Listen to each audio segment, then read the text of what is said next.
You heard of Ramakrishna Paramahamsa? You heard of Vivekananda? He was the first yogi who came to United States in 1893. He was the first yogi. His guru was Ramakrishna Paramahamsa. He's a devotee.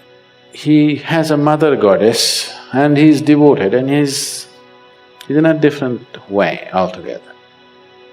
In his own lifetime, people worshipped him as God.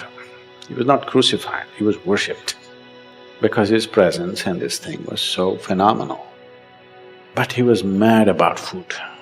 He will be talking to his congregation of people and he will say, just wait. He will go inside and ask his wife, what's cooking today? His wife Sharada felt so ashamed of this. She said, what is your problem? Even I'm not bothered about food, what is your problem? We see you as God. What is this madness about food?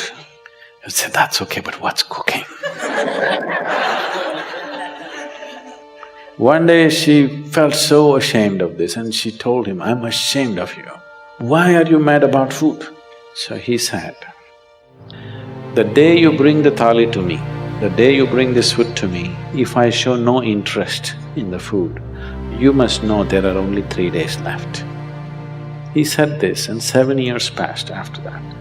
After 7 years, one day, he always had this habit of sitting on a swing and eating. So he would sit on the swing and eat. She brought the thali and he looked away. She burst out crying. Suddenly she realized, only 3 days left. He said, no point crying, it's come, time has come. 3 days later, he left. So he was using his desire for food consciously to kind of stay with the body. If he doesn't desire food, he will go.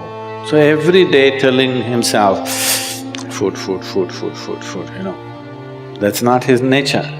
But he's creating the desire just to keep it going all the time. He sits here in the satsang and if the experience becomes big, immediately he gets up and goes and says, what's cooking, what's today, I want to eat this, I want to eat that. Just thinking about food, desire, creating a conscious desire for food just to stay glued.